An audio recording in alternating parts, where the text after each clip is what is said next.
로제타 셔우도르 일생에 대해서 발표하는 저는 사업이사 박혜영입니다. 다음 슬라이드 주십시오. 함께 공부하기 전에 제가 이제 닥터 로제타 홀에 대해서 우리 이사님들께서 어느 정도를 알고 계시는지 질문을 드려보겠습니다. 박에스더, 보군여관, 조선여자강습소, 특수교육, 광해여원, 간호원 양성소 이 중에 만일에 한 2개 이상을 알고 계신다면 사전 지식이 대단하십니다. 저는 사실은 제대로 로제타 홀이라는 분이 사람 이름인지 몰랐을 때 건물 이름인 줄 알 정도였거든요. 그래서 만일에 2개 이상을 알고 계신다면 굉장히 우수하시고, 이게 지금 총무님 사진 때문에 조금 가리긴 했는데 우측 상단에 그 사진이 닥터 로제타 홀이고요. 그 아래에 있는 그 학사모 쓰고 계시는 분이 감사합니다. 이렇게 해주시면 더 좋겠습니다. 우리 그 박에스더 선배님입니다. 다음 슬라이드 주십시오. 제가 오늘 발표할 순서는 1, 2, 3, 4, 5로 하겠습니다. 의료 선교사, 교육 행정가, 참된 신앙인, 기록의 달인, 마도 로제타 순으로 하겠습니다. 다음 주십시오. 제가 내용이 너무 많고 시간을 많이 안 쓰려고 아주 숨이 닳도록 할 겁니다. 그래서 다음 주십시오. 첫 번째 의료 선교사에 대해서 말씀을 드리겠습니다. 인류를 위해 봉사하려거든 아무도 가려하지 않는 곳으로 가서 아무도 하려하지 않는 일을 해라. 이것은 닥터 로제타 홀의 말은 아니고 메리 라이언이라고 미국에서 최초로 여성 대학을 설립하신 분의 이야기입니다. 그런데 이거는 평생 우리 닥터 로제타 홀의 선교 사명을 일깨우는 좌우명 같은 이야기였다고 합니다. 그래서 이걸 통해서 때로는 하기 싫은 일을 하기도 했고 하고 싶었지만 일을 포기하기도 했다. 이렇게 이야기를 했습니다. 다음 주십시오.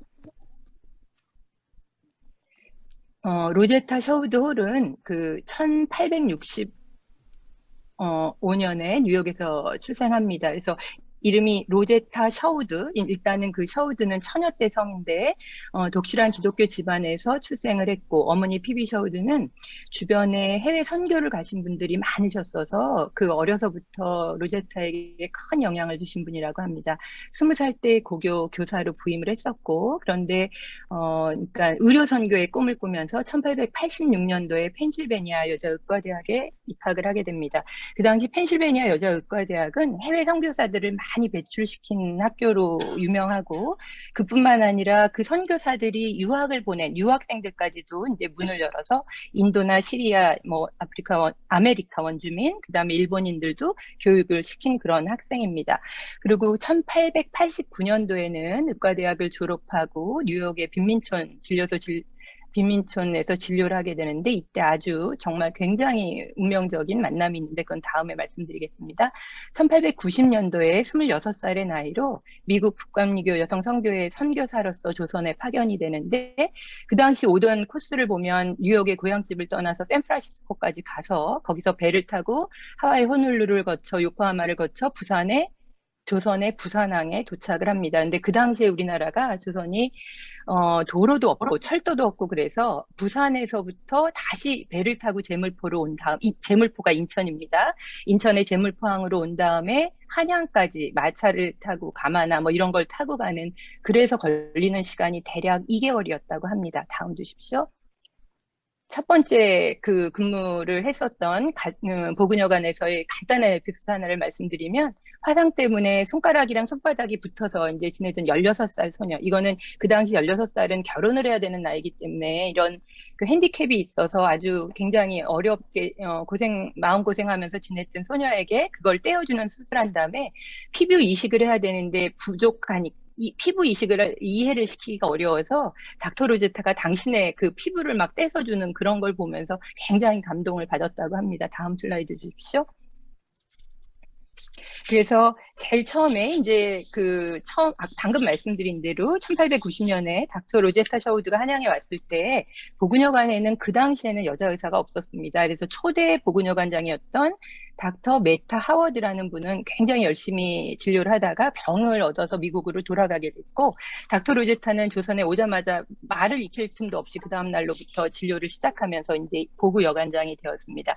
근데 그때만 해도 정동이라는 곳은 성 안에 있었던 곳이라서 정말 어렵고 고통받는 분들, 이제 그런 분들을 진료하기 위해서는 성 밖에 동대문 볼에 또 다른 볼도인 진료소라는 것을 세웠고, 그 다음에 평양에 가서도 진료를 하셨고, 앞서 말씀드린 보근여관과 볼드윈 진료소가 합쳐지면서 1921년에는 릴리안 해리스 병원이라는 곳이 이제 생기면서 이게 나중에 이름을 바꿔서 동대문 부인병원이 되며 우리 이화여자대학교 의과대학의 동대문병원이 되는 그런 역사로 이어집니다. 그래서 이와 같이 1890년도에 오셔서 네, 뭐 그냥 아이고, 뭐 아이고. 하셔도 되는데 예. 1890년도에 오셔서 1933년에 이렇게 그 은퇴하고 돌아가실 때까지 43년 동안의 한국에서의 진료를 이제 그 조선에서의 선교사를 마치고 미국에 돌아가서도 아주 잠시 클리닉 같은 걸 하셨었고 85세에 돌아가시는데 돌아가신 후에는 본인이 소망한 것이 양화진 선교사며 한국으로 보내달라. 그래서 한 줌의 제가 되어서 다시 양화진 선교모원에 대해서 묘원에서 가족과 함께 합장이 되었습니다. 보통은 이러고 끝나야 되는데 사실은 로제타 홀은 정말 넘겨주십시오. 로제타 홀은 정말 훌륭하신 일들이 너무 많아서 이거는 그냥 5분의 1에 해당한다고 생각하시면 되고 제가 교육행정가라는 이름을 붙여봤습니다. 다음 주십시오. 사실은 교육가라는 말을 하기가 이분한테는 제 느낌에는 부족했어요. 그래서 이름을 교육행정가라는 이제 말을 해봤는데 그 첫 번째로 의학교육에 대해서 말씀드리겠습니다. 처음에 1890년도에 이 땅에 처음 올 때 조선 여성들에게 의학교육을 시키겠다는 마음으로 사실은 그렇게 왔었던 분이기 때문에 올 때부터 그 의학교과서들을 다 싸갖고 오셨고요.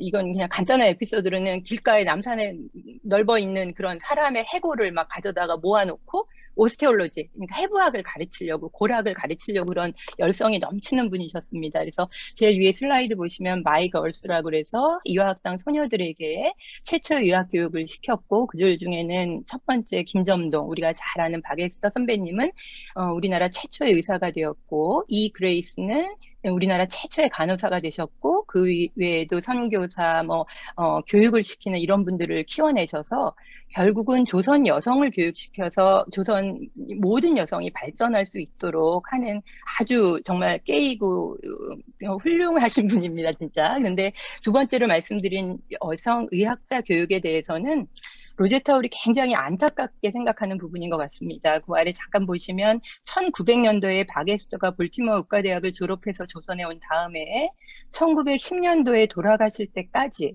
그리고 그 후로도 한동안 조선에서 여자가 의사가 될 기회가 없어서 의사를 하고 싶은 분들은 일본으로 유학 간다든지 외국 유학을 가기로 했습니다. 그런데 이제 여러 노력을 하면서 1912년에 그때 근무를 평양에서 하고 계셨는데 평양 광해여원이라는 곳에 의학 강습반을 운영해서 이제 그때는 뭐 남자 의사들과 주변에 있는 동료들과 함께 가르치게 되는데 그 가르치는 강습반 학생들도 어디 입학시킬 곳이 없는 거예요. 그랬는데 다행히 1914년도에 조선 총독부위원회 부속 의학 강습소에 여성 청강생으로 입학시키고 그로부터 4년 후에는 우리나라 최초의 여자 의사 3분이 이제 면허를 취득하게 됩니다.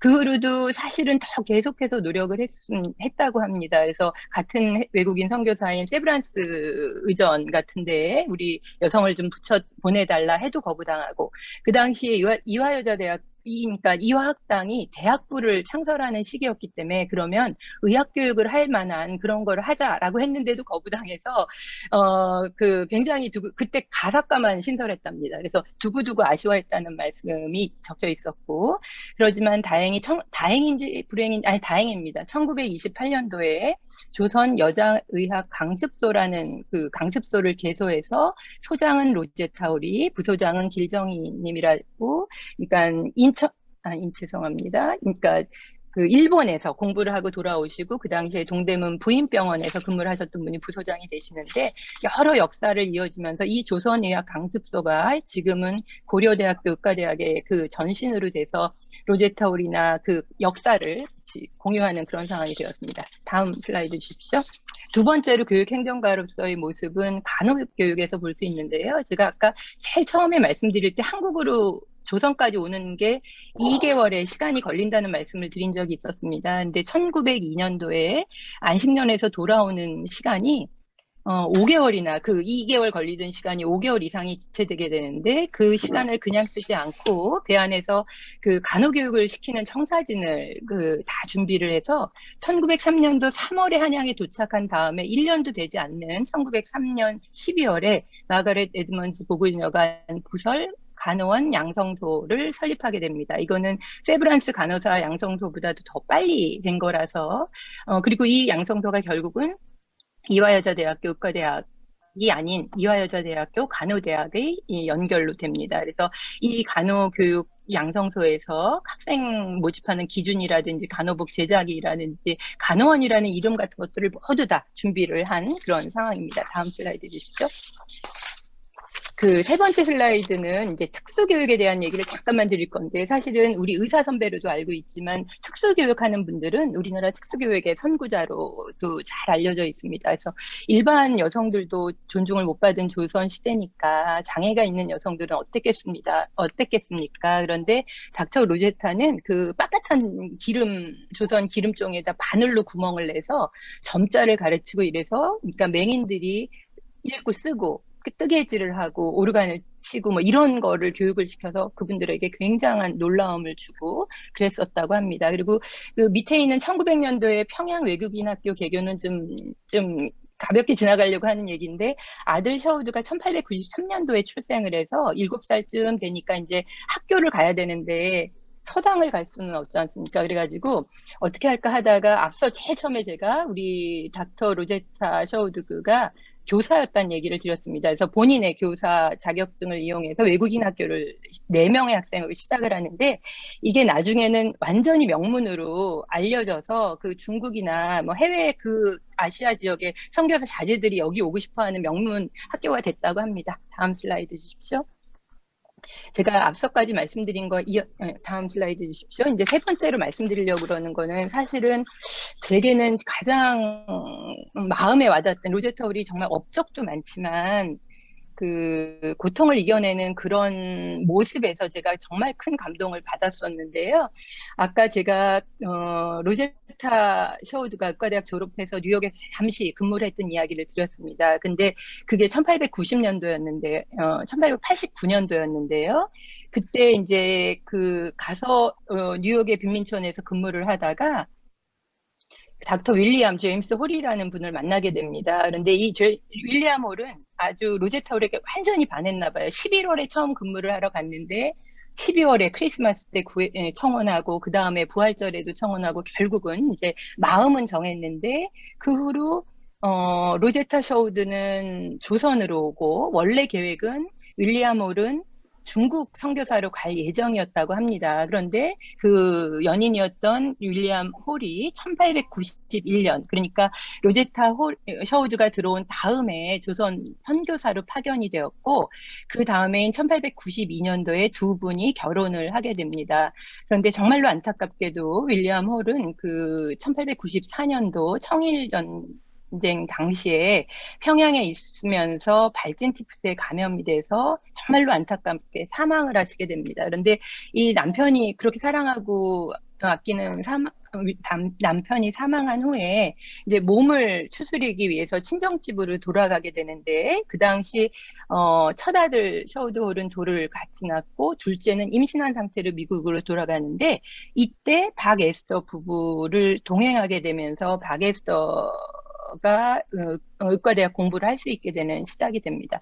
그런데 그 남편을 잃은 로제타 홀에게 후원금들이 많이 들어오는데 그거를 그냥 뭐 어떤 화강석 뭐 대리석에 뭐 세우는 게 아니라 남편이 정말 뜻을 펼쳤었던 평양에 홀을 기억하는 병원을 건립하도록 후원을 합니다. 그래서 기홀병원이라는 걸 건립하고 그리고 윌리엄 홀은 캐나다 분이었는데 캐나다 분이 뉴욕에서 연인을 만나서 조선 땅에 와서 결혼을 했기 때문에 닥터 로제타 홀은 한 번도 그 시댁 식구들을 만난 적이 없습니다. 그런데 남편이 사후에 남편 가족 캐나다를 가서 2주간 머물면서 남편 가족들의 이야기를 다 듣고 그 가족사를 책으로 집필을 해서 출간을 하는데 결국 아버지를 못 만난 아이들에게 주는 선물이었다고 합니다. 다음 슬라이드 주십시오. 그런데 안타깝게도 로제타 홀의 아픔은 여기서 지나지 않고, 아까 말씀드릴 때 만삭이었던 로제타 홀이 둘째를, 친정집에 가자마자 이디스 마거릿이라는 딸을 낳는데, 그곳에서 한 3년 정도 두 아이를 데리고 지내면서 정말로 다시 조선 땅으로 돌아가야 되는지, 아니면 계속 미국에서 살아야 할지를 고민을 하다가 결국 주님의 인도라고 생각을 하고 다시 조선 땅으로 돌아오게 됩니다. 그런데 평양 그러니까 조선에 돌아와서 평양으로 간 후에 세 사람이, 그러니까 로제타 홀, 그 다음에 셔우드 홀, 이디스 마거릿 홀, 이렇게 다 이질에 걸리게 됩니다. 근데 앞선 두 사람들은 조선에서의 살았던 경험이 있기 때문에 다행히 이질을 이겨냈는데, 이디스 마거릿은 결국은 사망을 하게 됩니다. 근데 사망한 후에 로제타 홀은 딸이 한 몇 개월 뒤에 4살 생일이 되는데, 그때 그 지역에 있는 평양의 아이들을 모아서 생일 파티를 해주고, 그다음에 딸의 이름을 지은 어린이 병동을 건립하기도 합니다. 다음 주십시오. 이거는 조금 다른 아픔이었는데, 아까 말씀드릴 때 한양의 보군여관, 많이들 아시는데 여성을 위한 기관으로 이제 알려져 있는 곳이고, 근데 한양의 보군여관 같은 곳이 평양의 광해여원입니다. 그래서 평양 감사가 이름을 주었는데요. 근데 이 건물이 목재 건물이었습니다. 그래서 1906년도에 모두 다 불에 타서 전체가 다 타버렸는데, 이래도 좌절하지 않고 1908년도에 새로운 병원을 신축하는데 불에 타지 않는 벽돌과 화강석으로 빌딩을 만들고, 딸을 잃었던 상하수도 시설이나 뭐 이런 이질 같은 전염병이 없도록 하는 그런 시설을 갖춘 신식 병원을 만들게 됩니다. 그래서 다음 슬라이드 주십시오. 그래서 저는 이와 같이 고통을 받으면서도 은혜로운 시기를 넘길 수 있는 거는 신앙 없이는 불가능하다는 생각이 들었습니다. 네 번째로 기록의 달인이라고, 이제는 간단하게 지나갈 겁니다. 다음 슬라이드 주십시오. 2015년도에 사실은 제가 알았었으면 가보고 싶었을 것 같은데 저는 이번 기회에 알게 됐습니다. 2015년 9월에 로제타 홀 그리고 일기라는 그런 걸 전시회가 있었는데요. 아까 말씀드린 셔우드 홀의 딸, 그러니까 로제타 홀로서는 손녀인 필리스 홀 킹이라는 분께서, 이분은 1934년도에 황해도 해주에서 나셨다가 6살 때쯤 아버지가 이제 움직이게 되면서 같이 움직이게 됐는데, 로제타 홀이 어린 시절부터 갖고 있었던 일기장, 그다음에 조선 선교 초기에 있었던 일기장 4권, 두 아이의 육아일기, 그다음에 각종 중요한 사료들을 전시하는 기회가 있었다고 합니다. 그 중에는 1890년도에 조선에 처음 도착했을 때 몇 개월의 여정을 폭 15.2cm, 길이 31m나 되는 두루마리로 된 거에 막 부산항 사진, 제물포항 사진, 뭐 그때 당시에 사람들을 찍어서 엄청나게 귀한 자료를 그렇게 보관을 잘했고 저희에게 보여줄 수 있는 그런 것도 있었습니다. 다음 주십시오. 이제 마지막입니다. 그래서 마지막으로 이제 마더 로제타는 사실 굉장히, 다음 주십시오, 강한 어머니였던 것 같습니다. 그래서 1893년에 홀 부부의 장남 셔우드 홀이 출생하고, 그 다음에 첫 돌잡이에 청진기를 잡았다는 뭐 그런 이야기도 있습니다. 그런데 1900년도부터 셔우드가 6살이 지난 다음부터 선교 여행에 동행을 하게 되는데, 그 당시 조선 여성들은 아들을 갖는 게 너무나 이렇게 좀 소망 같은 일이었기 때문에 선교사이기도 하고 의사이기도 한 로제타 홀이 아들과 함께 다니는 그거가 자체가 굉장히 힘이 있는 선교였었다고도 합니다. 그리고 아까 제가 잠시 광해여원의 목재 건물이 막 다 불이 탔다는 말씀을 드렸었는데, 13살짜리 셔우드 홀 아들에게 그거를 재건축하는 공사 감독을 시켰습니다. 그리고 15세에는 경제적으로 자립해라 이런 것도 시켰고, 아들도 이제 의사로 우리나라에 와서 봉사하게 되는데 의과대학을 다닐 때 학비도 스스로 마련해라. 그런데 이제 이거는 뭐 이거에 대한 거는 간단하게 말씀드릴 건데, 결국 이모처럼 아주 가깝게 지냈던 박에스터가 결핵으로 사망하고 나자 이 셔우드 홀께서는 결핵을 퇴치하는 의사가 되기로 결심하고 해주에 결핵 요양원도 건립하시고, 결핵 기금을 조성하기 위해서 우리 젊은 선생님들도 아시잖아요. 크리스마스 시 이런 거를 최초에 만드신 분입니다. 그래서 정말로 훌륭한 아드님을, 그 아들까지도 우리 조선에서 훌륭한 선교사로 키우신 어머니십니다.